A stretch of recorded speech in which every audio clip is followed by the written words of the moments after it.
Todos.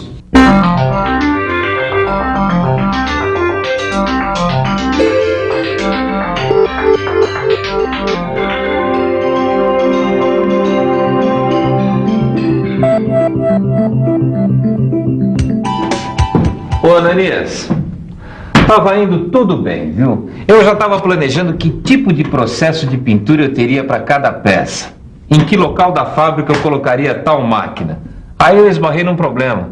Eu não sei que tipo de tinta eu tenho que usar para cada peça. Tô aqui para aprender. Fez muito bem, Leonardo. Como eu te falei, esse assunto é bastante extenso. E se você quiser montar uma unidade de pintura na sua fábrica, tem que conhecer a fundo todos esses detalhes. Então vamos conhecer mais profundamente as tintas. E você, também está interessado? Então preste atenção, porque esse é o assunto da nossa teleaula de hoje. Na teleaula de hoje, você vai conhecer melhor a composição das tintas, seus tipos e usos e ver como elas são classificadas. E aí, pronto para começar? Então vamos em frente, nossa teleaula está começando.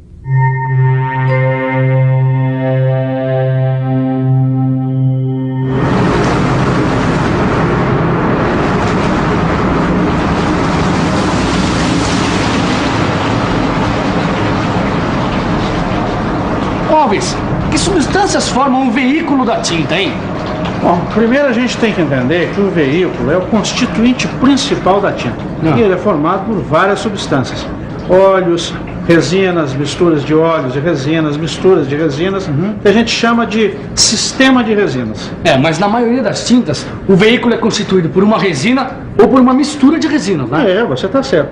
Veja bem, se você conhece bem as resinas, que a resina é a base, né, das propriedades da película da tinta, Sim. Você vai conhecer bem as propriedades da tinta. E, portanto, você vai poder escolher bem qual é a tinta adequada à sua necessidade. Perfeito. Esse aqui é o seu Ademir, supervisor dessa indústria de tintas. Seu Ademir, se eu precisasse de uma tinta que fosse resistente a ácidos, que tinta seria mais indicada? Bom, seria esta aqui, a base de resinas específicas com resistência a ácidos. E se eu precisasse de uma tinta que fosse resistente a altas temperaturas? Bom, usaria a tinta à base de alumínio com silicone para altas temperaturas. Agora, e se eu precisasse de uma tinta que fornecesse uma película de muita flexibilidade? Bom, poderia ser esta aqui, uma resina à base de óleos não secativos. A resina é o que confere as propriedades da película de tinta. Resistência a produtos químicos, confere dureza, flexibilidade, resistência à abrasão, maior ou menor adesão e influi na durabilidade da tinta. Algumas variações dessas propriedades podem ser conseguidas com a adição de pigmentos e aditivos na formulação, mas a resina exerce a maior influência. Ô, Ananias, estava dando uma olhada aqui nesses seus manuais e eu vi a cura de uma tinta. O que vem a ser a cura de uma tinta? Bom, a cura é um processo pelo qual é formada a película da tinta. Existe a secagem, que é o simples evaporar do solvente. Agora, a cura envolve reações químicas de polimerização com ou sem adição de calor. E é a resina que determina a formação da película da tinta? A resina ou uma mistura de resinas é que vai determinar o processo de formação da película. Esse processo poderá ocorrer por secagem, pela cura ou pelos dois. Alves, e o zarcão? O que é o zarcão, hein? O zarcão é um pigmento anticorrosivo feito à base de óxido de chumbo. Nas tintas de fundo, a gente usa o nome do primeiro protetor, que é o pigmento anticorrosivo, seguido do nome do veículo.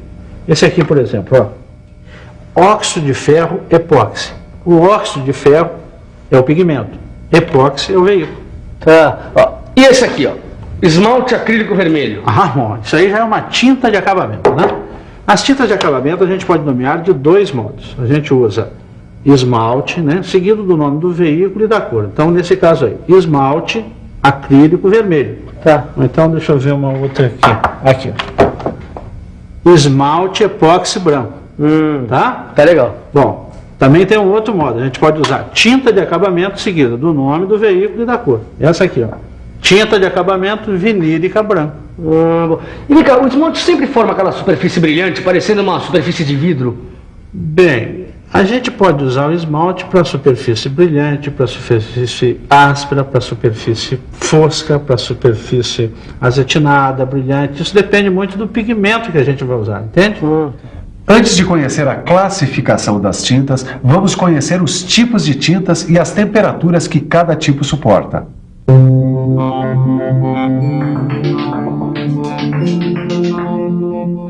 As tintas, na sua maioria, são substâncias orgânicas. Existem poucas famílias de tintas inorgânicas e semi-orgânicas. As tintas orgânicas suportam temperaturas de até 80 graus Celsius, sendo que as resinas epóxis e fenólicas resistem a até 120 graus Celsius. As tintas inorgânicas resistem a até 600 graus Celsius. E as semi-orgânicas suportam temperaturas entre 120 graus Celsius e 250 graus Celsius.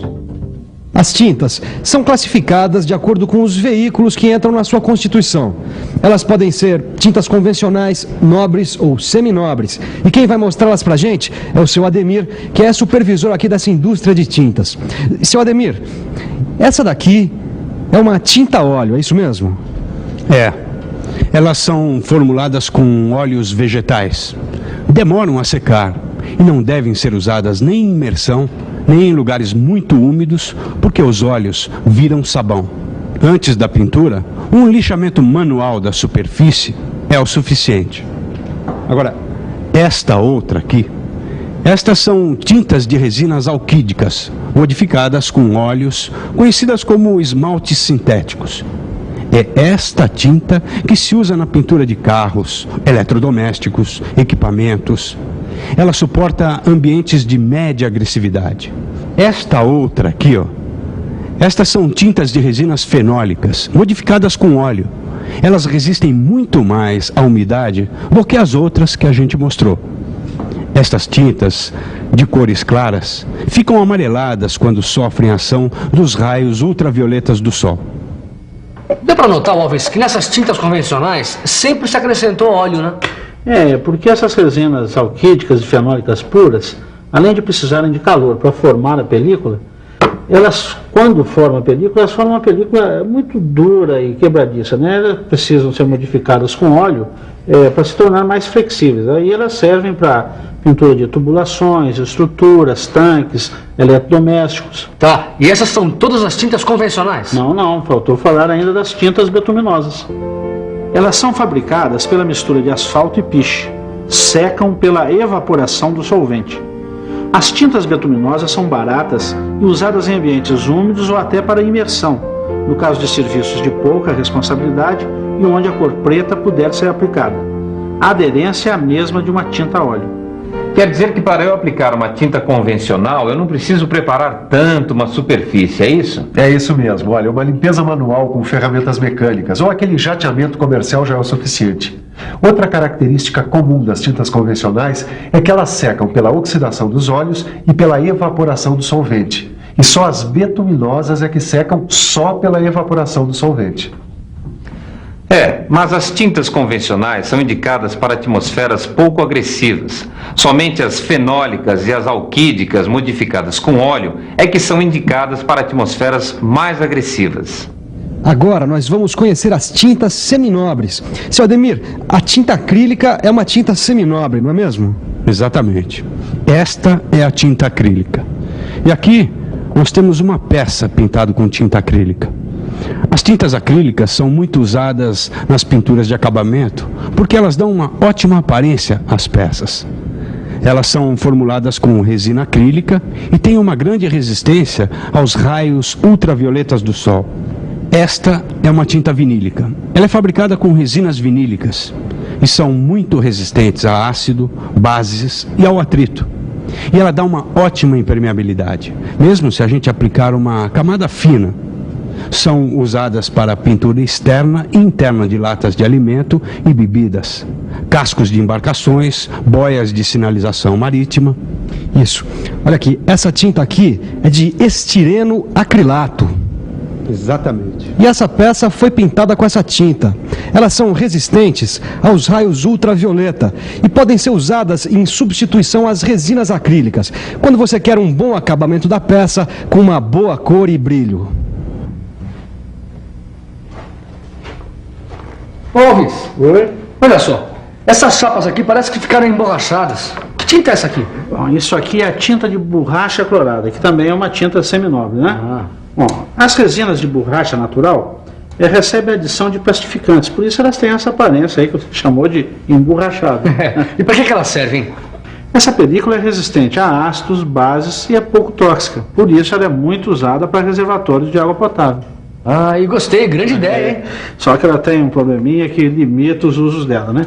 Acima de 65 graus ela degrada e libera ácido clorídrico. E aí, ó, começa a aparecer esses poros aqui, tá vendo? Olha a diferença. Pode aparecer também cortes, fissuras, né? Porque é um material plastificado. Vamos entrar agora nas tintas nobres. As mais usadas são as tintas epóxi. Elas sempre são fornecidas em dois componentes: a resina epóxi e o agente endurecedor ou agente de cura. Ah, são como as colas epóxi. Exatamente. O processo consiste em juntar o agente endurecedor ou agente de cura e a resina epóxi e aí pintar.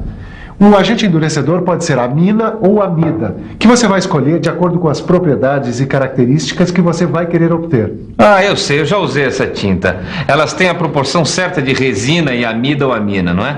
Agora, a superfície a ser pintada tem que estar prontinha, porque uma vez preparada, essa tinta seca muito rápido, não é? É isso aí, o tempo de aplicação é de 30 a 60 minutos. Vamos ver agora quando é que a gente usa amida e quando é que a gente usa amina. Quando o agente de cura é a amina, a tinta apresenta excelente resistência a derivados de petróleo e produtos químicos. Apresenta também um menor tempo de secagem e uma difícil aplicação em locais muito úmidos, ocorrendo a formação de um composto esbranquiçado que estraga o filme. Já as tintas epóxi, formuladas com amida, apresentam grande resistência à água, portanto, podem ser aplicadas em ambientes úmidos, formando uma película mais flexível e aderente, e demorando mais para secar. Até agora nós só falamos das tintas epóxi, né? Porque elas são as mais utilizadas. E são mais utilizadas por quê? Porque elas têm uma boa resistência ao atrito, a impactos e, além disso, elas são de 2 a 4 vezes mais baratas do que as outras tintas nobres. Mas as outras tintas nobres também são muito utilizadas. Quais são as outras tintas nobres, hein? Bom, nós temos também as tintas de poliuretano, né, que são muito resistentes aos agentes químicos, ao atrito, aos raios ultravioleta e apresentam um acabamento belíssimo, com um bom brilho. Nós temos as tintas de silicone, que são resinas semi-orgânicas com silício, que sofrem cura por conversão térmica, isto é, elas precisam de calor de 300 graus Celsius para ficarem sólidas. Em compensação, resistem a temperaturas de até 500 graus Celsius. Temos também as tintas ricas em zinco. As tintas ricas em zinco têm alto teor de zinco depois de secas, de 75% a 95% do peso. As principais são zinco epóxi, silicato inorgânico de zinco e etilsilicato de zinco. A aplicação dessas tintas ricas em zinco é conhecida como galvanização a frio. Puxa, pelo que eu percebi, essas tintas nobres são mesmo duras na queda, não é? Elas são indicadas para condições realmente pesadas. É isso, elas são indicadas para ambientes altamente agressivos ou para condições severas, como imersão e temperaturas altas. Faltou a gente falar do verniz. O verniz é essa substância aqui. Ele tem os mesmos componentes que as tintas, menos os pigmentos. Daí que a gente pode usar os vernizes com as mesmas vantagens que tem as tintas. O verniz acrílico, por exemplo, pode ser aplicado como última demão na pintura de carros. Ele oferece excelente proteção contra os raios ultravioleta. Dentro das latas de alimentos, um verniz neutro impede que o alimento reaja com o metal da lata. E antes da gente encerrar a nossa teleaula de hoje, é bom a gente dar uma passada em tudo que a gente viu até agora. Ótimo, tá na hora da revisão. E atenção, se liga aí que é hora da revisão. Na teleaula de hoje, você conheceu a composição básica das tintas e viu que o veículo de uma tinta é o elemento que exerce maior influência sobre suas características. Viu que as tintas podem ser classificadas em convencionais, seminobres e nobres. E finalmente pôde conhecer melhor o verniz. Ananias, pelo que eu tô achando, tem muito mais coisa para estudar do que eu esperava, viu? Isso é só uma base, Leonardo. Depois que você meter a mão na massa, você vai aprender tudo o que precisa. E você também. Tá tudo lá no seu livro, é só estudar. Nossa teleaula de hoje está terminando. Bons estudos e até a próxima. Tchau!